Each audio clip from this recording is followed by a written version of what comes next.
Les grands enjeux du projet de réaménagement du parc Charles de Gaulle consistent à d'abord développer le parc arboré. Aujourd'hui, il y a un certain nombre d'arbres qui ne sont pas toujours en bonne santé, certains sont en bonne santé, et on va développer fortement le nombre d'arbres pour apporter vraiment des îlots de fraîcheur dans les périodes les plus difficiles. On en a vraiment besoin. Ils doivent aussi savoir résister à la sécheresse et on va tout faire évidemment pour que ces arbres se développent dans les meilleures conditions possibles. Donc développer le parc arboré et bien entendu on va aussi aménager et développer les aires de jeu pour les enfants. On va aménager une plaine sportive et on va naturellement laisser une place importante pour Houille Plage qui est le grand événement annuel de la ville, tant attendu par les jeunes Auvillois en particulier et je pense à ceux qui ne peuvent pas partir en vacances d'été. Nous allons également prévoir l'ouverture d'une guinguette dans le cadre du projet de réaménagement de l'ancienne crèche Charles de Gaulle. Cet espace va être rendu au public, il sera accessible 24 heures sur 24 et va permettre d'avoir un nouveau lieu de convivialité en centre-ville pour les Auvillois, pour pouvoir venir prendre un verre dans cet espace. Donc le projet vise naturellement à diminuer la part minérale existante sur le parc. En particulier, nous allons enlever pas mal de bitume qui est aujourd'hui présent dans certaines allées. Nous allons végétaliser énormément, créer des surfaces très perméables et en particulier,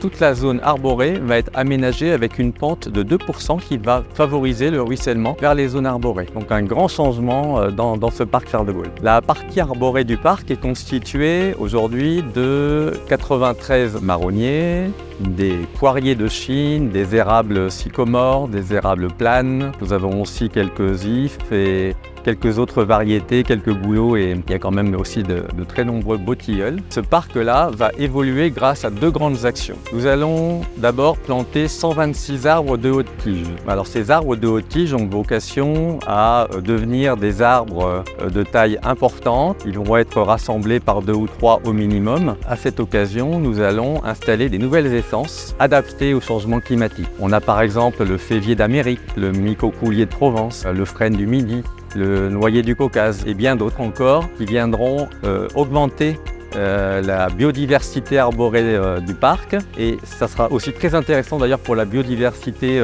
pour la faune et exactement aussi. En plus de ces 126 arbres, il y aura une micro-forêt urbaine constituée de plus de 400 baliveaux. Alors dans cette micro-forêt urbaine, on ne pourra pas aller se promener et piétiner le sol. Cette zone sera complètement protégée du piétinement par de la végétalisation au sol. On pourra s'y promener sur un espace en bois surélevé.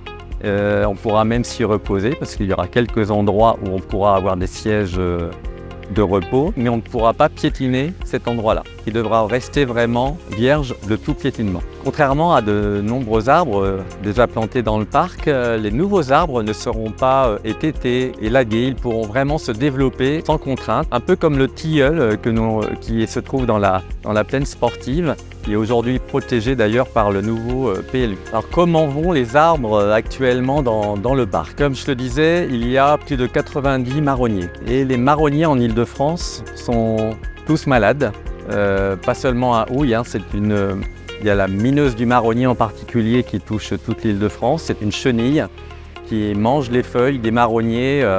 2 à 3 générations de chenilles par an peuvent l'attaquer. Le marronnier finit par perdre complètement ses feuilles, c'est ce qu'on peut constater visuellement, chacun peut venir le constater. Il y a aussi la maladie du chancre bactérien qui elle est beaucoup plus mortelle puisque elle provoque la pourriture intérieure de l'arbre et l'arbre finit par mourir. Donc nous avons aussi la maladie du bois mouillé qui est une autre maladie.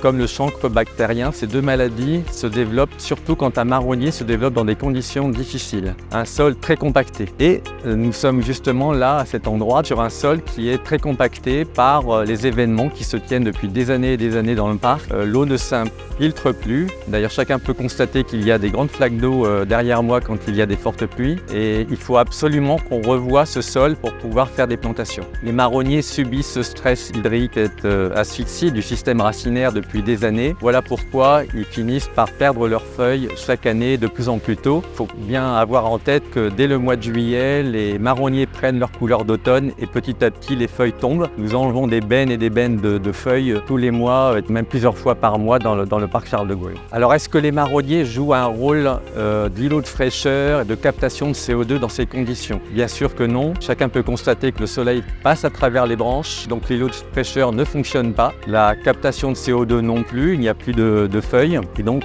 l'intérêt pour ces deux axes que sont l'îlot de fraîcheur et la captation de carbone, cet intérêt-là n'est plus là. C'est bien pour cela que tant de villes et tant de jardins, de grands jardins comme celui du Luxembourg ou le parc de Sceaux ont entamé depuis des années le remplacement des marronniers. Les marronniers comme les hêtres par exemple sont des espèces qui ne sont pas pérennes en Île-de-France compte tenu du changement climatique. Donc à nous de prendre nos responsabilités et de commencer aussi ce remplacement partiel, puisqu'on va remplacer un tiers des marronniers par des nouvelles essences et on va planter d'autres arbres supplémentaires. Mais à nous de prendre cette responsabilité pour préparer le parc aux décennies à venir. Pour avoir une bonne vision de l'état sanitaire des arbres du parc, nous avons fait appel à une entreprise spécialisée du monde végétal avec vraiment des experts.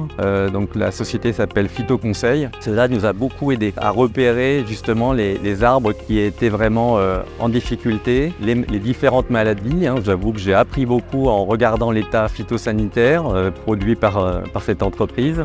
En même temps, on sait très bien que certains arbres, effectivement, ils pourraient vivre encore quelques années. Mais la question est, est-ce qu'on peut préparer 2040, 2050 avec des arbres qui vont être dans un mode un peu de survie, qui n'auront plus de feuilles l'été? À cette question, on répond que justement, il nous faut commencer le remplacement des marronniers. En particulier, il y a quelques érables sycomores également, dont on sait qu'ils ne sont pas pérennes en Île-de-France. Donc à nous de faire cette transformation progressive et les autres marronniers, nous allons créer les conditions pour leur donner leur chance, pour qu'ils survivent le mieux possible, même s'ils ne joueront plus leur rôle d'îlot de fraîcheur. On voit bien, et ça commence même autour du kiosque, on peut le constater aussi chacun. Donc nous allons faire ce travail de préservation du piétinement, végétalisation de pieds d'arbres, tous les pieds d'arbres d'ailleurs, mais en même temps il faut être réaliste, les marronniers vont devoir être progressivement remplacés par d'autres essences dans les années qui viennent. Alors ce projet nous amène à organiser une opération d'abattage de 52 arbres. Certains ont déjà été abattus au mois de mars. Donc ces marronniers en particulier représentent une trentaine d'arbres qui vont être abattus. Il y aura aussi quelques poiriers, érables sycomores. Il y a quelques ifs qui sont situés dans l'aire de jeu et les ifs sont des arbres très toxiques, donc leurs feuilles et leurs baies rouges en particulier. Donc dans un espace pour les enfants, c'est un arbre qui n'est vraiment pas adapté. Et pour la plaine sportive, nous devons supprimer des arbres qui sont des érables dans le parking Durantin pour permettre justement l'aménagement de la grande plaine sportive tant attendue. Nous allons réutiliser les troncs et les branches des arbres qui seront abattus. Pour ce qui est des troncs, on peut par exemple les transformer en bancs. Ça a déjà été fait par les services techniques de la ville. Pour les branches, on peut aussi les transformer en copeaux qui nous servent à protéger les massifs lors des périodes de grande chaleur. Je comprends l'inquiétude que peuvent avoir certains habitants d'entendre cette opération d'abattage sur 52 arbres, mais il est vrai qu'en même temps, nous allons planter plus de 500 arbres qui vont vraiment créer les conditions d'un parc adapté aux décennies à venir. Je pense en particulier à tous ceux qui vivent dans des logements mal isolés, qui vont devoir passer des étés peut-être très difficiles à 40 degrés pendant plusieurs semaines. Paris se prépare à vivre des semaines à 50 degrés, c'est leur plan Paris 2050. Nous devons, nous aussi, nous préparer à ces décennies-là. Et voilà, nous faisons tout ce qu'il faut. C'est une décision qui n'a pas été facile à prendre, mais voilà, en responsabilité, nous sommes élus pour préparer aussi l'avenir et c'est tout le sens de ce projet.